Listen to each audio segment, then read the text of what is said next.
ನಮಸ್ತೆ ರೈತ ಬಾಂಧವರೇ, ನಾವು ವೆಲ್ಕಮ್ ಸೀಡ್ಸ್ ಪ್ರತಿನಿಧಿ ರುದ್ರೇಶ್ ಅಂತಂದು ನಾವು ಇಲ್ಲಿ ಆನಗೋಡು ಗ್ರಾಮಕ್ಕೆ ಬಂದಿದ್ದೇವೆ. ಆನಗೋಡು ಗ್ರಾಮದಲ್ಲಿ ರೈತರು ಭೀಷ್ಮ ವೆರೈಟಿ ಹಾಕಿದ್ದಾರೆ. ಅದು ಹೇಗೆ ಬಂದಿದೆ ಅಂತಂದು ರೈತರನ್ನ ಪರಿಚಯ ಮಾಡ್ಕೊಂಡು ಬನ್ನಿ. ಅಣ್ಣ ನಮಸ್ಕಾರ. ನಮಸ್ಕಾರ ಅಣ್ಣ, ನಿಮ್ಮ ಹೆಸರು? ಮಲ್ಲಿಕಾರ್ಜುನ ಅಂತ. ಊರು? ಆನಗೋಡು, ದಾವಣಗೆರೆ ತಾಲೂಕು, ದಾವಣಗೆರೆ ಡಿಸ್ಟಿಕ್. ನೀವು ಯಾವ ವೆರೈಟಿ ಹಾಕಿದ್ದೀರಿ? ಭೀಷ್ಮ ವೆಲ್ಕಮ್ ಕಂಪ್ನಿದು ಭೀಷ್ಮ ವೆರೈಟಿ ಹಾಕಿದ್ದೀರಿ. ಹೆಂಗ್ ಬಂದಿದೆ ಇಳುವರಿ? ಚೆನ್ನಾಗಿ ಬಂದ ಸರ್, ಚೆನ್ನಾಗಿ ಬಂದಿದೆ ಇಳುವರಿ. ಆಮೇಲೆ ಸೈಜು ಚೆನ್ನಾಗೈತೆ. ಸೈಜು ಚೆನ್ನಾಗಿದೆ. ಆಮೇಲೆ ನೀವು ಇದು ಅಡಿಕೆಯಲ್ಲಿ ಹಾಕಿದ್ದೀರಿ ನೀವು ಬೆಳೆನ. ಇದು ಇದು ಸಾಲಿಂದ ಸಾಲಿಗೆ ಅಡಿಕೆ ಎಷ್ಟು ವರ್ಷದಿಂದ ಎಷ್ಟು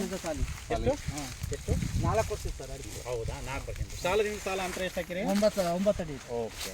ಸೊ ನಿಮ್ಗೆ ಹೇಗೆ ಅನಿಸುತ್ತೆ ಇಲ್ಲಿ ಅಡಿಕೆಯಲ್ಲಿ ಹಾಕಿದ್ರು ಭೀಷ್ಮ ಕಚ್ಕೊಳ್ಳೋ ಪ್ರಮಾಣ ಹೇಗಿದೆ? ಚೆನ್ನಾಗೈತೆ ಸರ್, ಚೆನ್ನಾಗಿದೆ. ಚೆನ್ನಾಗಿ. ನೀವು ಅಡಿಕೆಯಲ್ಲಿ ಎಷ್ಟು ವರ್ಷದಲ್ಲ ನಿಮ್ದು ಏನು ಮೆಸೇಜ್ ಕೊಡ್ತೀರಾ ರೈತರಿಗೆ?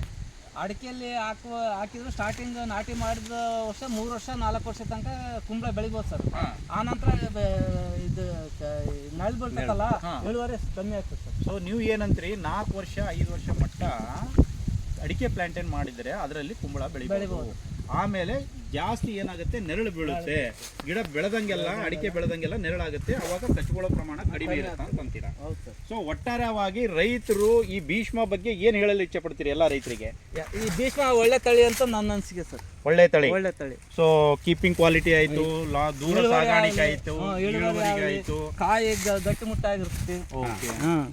ಸೊ ಒಟ್ಟಾರೆಯಾಗಿ ರೈತರು ಇದನ್ನು ಬೆಳಿಬೇಕು, ಬೆಳೆದು ಚೆನ್ನಾಗಿ ಲಾಭ ತಗೋಬಹುದು ಅಂತ ಇದ್ದಾರೆ.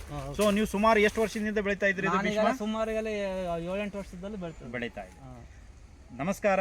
ನಿಮ್ಮ ಅಭಿಪ್ರಾಯವನ್ನು ಹಂಚಿಕೊಂಡಿದ್ದಕ್ಕೆ ಧನ್ಯವಾದ. ನಮಸ್ಕಾರ.